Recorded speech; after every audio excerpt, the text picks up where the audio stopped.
tuwasikize, mtuongeze mawaidha, mtuulize maswali. Waziri vile amesema, hata kama pengine mnaona kuna mahali kashida, mnasema. Wajua rais wa zamani alikuwa anasema hivyo, mnasema. Kwa hivyo basi tuzungumze kwa pamoja. Asanteni sana. Shukrani Bwana Speaker. I think so far so good. We are in the right trajectory in discussing the issues of today, and especially the finance bill.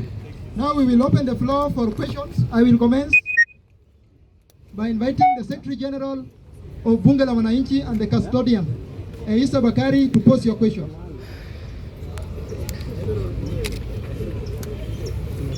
Thank you, Mr. Speaker.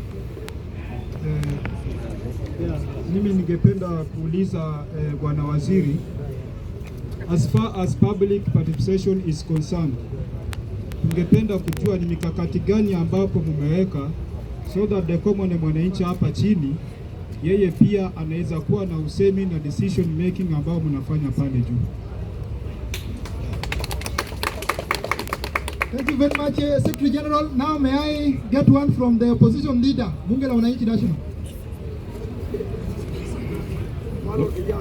Bunge power. I am the remaining Wamalo Kijana and the representative of Raila in Bunge, because he's the face of opposition.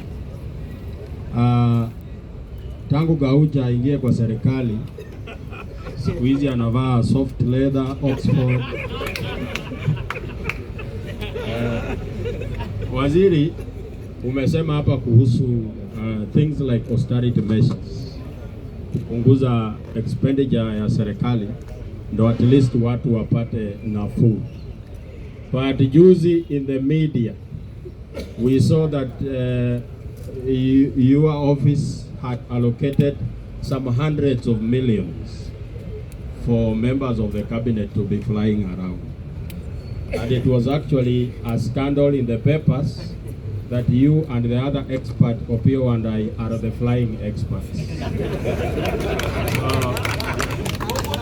That's a question number one. Question number two, Mr. Speaker, I am really concerned about the well-being of our pay slips as the working class, because the rumor has it that the NSSF will go up and the VAT and so forth. So we will need you to address how are you going to stop or reduce the raid on our pay slips. Thank you very much. I'm the opposition leader, Joaquim. Thank you very much, Joaquim. Third question will come from CPA Kiberenge. Kindly let us save time and let us be precise, okay? Thank you, honorable members and CS John Mbadi.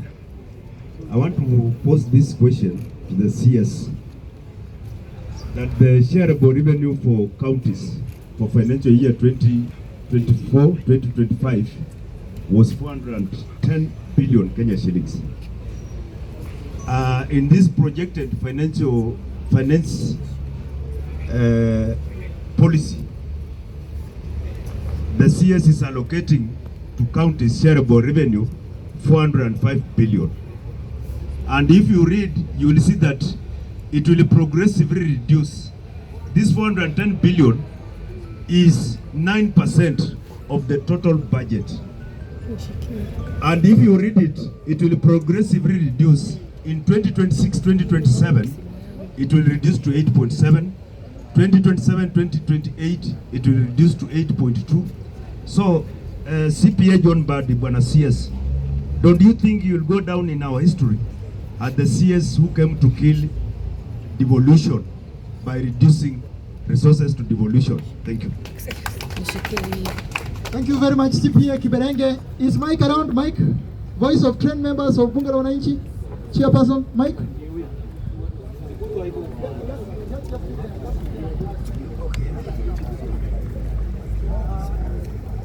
Let us save time, kindly. Okay, asante sana Bunge la Wananchi na ofisi ya Ministry of Finance wana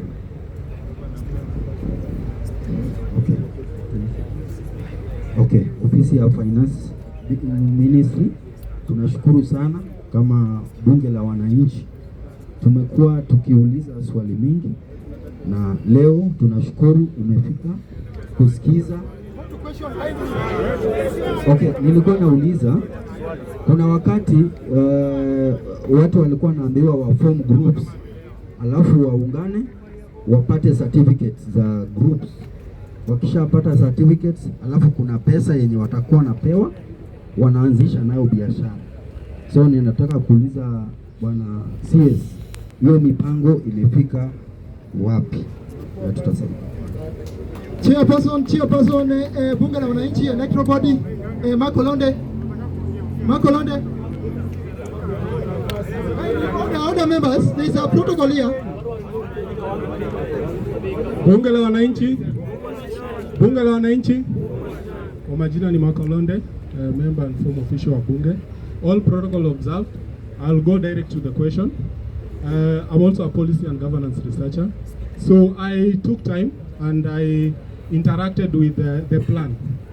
And I saw a similarity between it and FDR's the New Deal.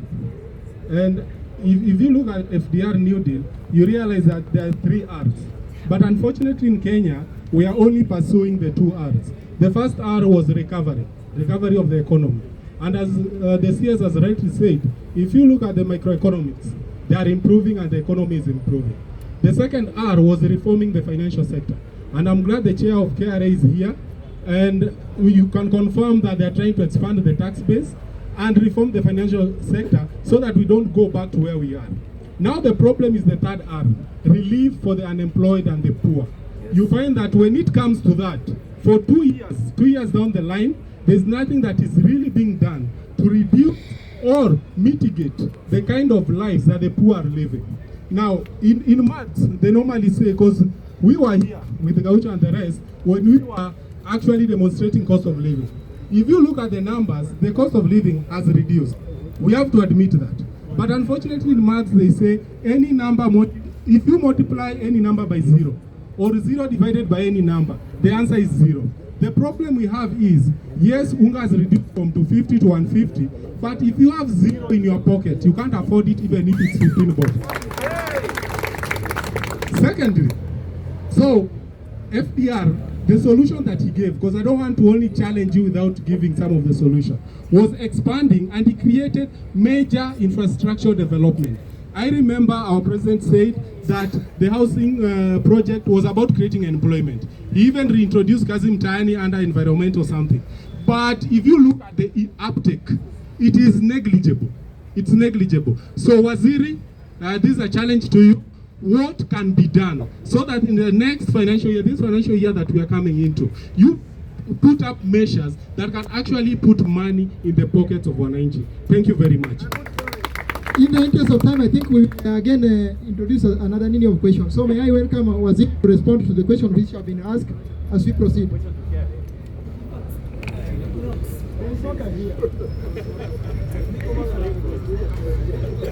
It is time for expert. It is time for expert.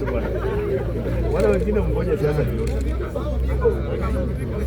Umingo Magara nimesikia amekasirika. Tutaangalia maneno ya Umingo Magara. Now, let me quickly address these questions because I've been told tutakuwa na round nyingine, si ndio? Sasa Bakari SG ameuliza what plans do we have in place to do public participation.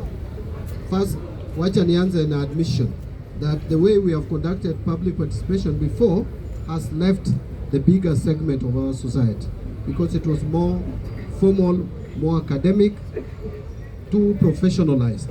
Yet tuko na watu wengi hapo chini ambao wako na maoni tofauti, lakini kupata nafasi ya kuengage na sisi imekuwa shida. Kwa hivyo, in this coming budget, we will try as much as possible to make sure that we engage you in a more informal manner, like we have just started here at the Jivanji Garden, so that we don't speak only to some elites somewhere. We put meeting at KICC and only elites come to give their views. We must devolve this public participation and we must also engage at informal levels. Now, opposition leader has asked me that there were austerity measures that we are putting in place and then they have seen choppers. To be honest, we have not adjusted any money for public transport or upwards, nothing. The issue that I saw in the media was that there was an advertisement for chopper services. You can advertise for any service in government. That does not mean you are taking that service. Because for any government service, it must be competitively tendered for.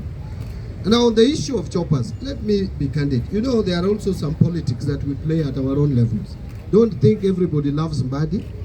Not everybody loves me. And that is the nature of politics. I have used chopper before on 2 occasions, 3 occasions.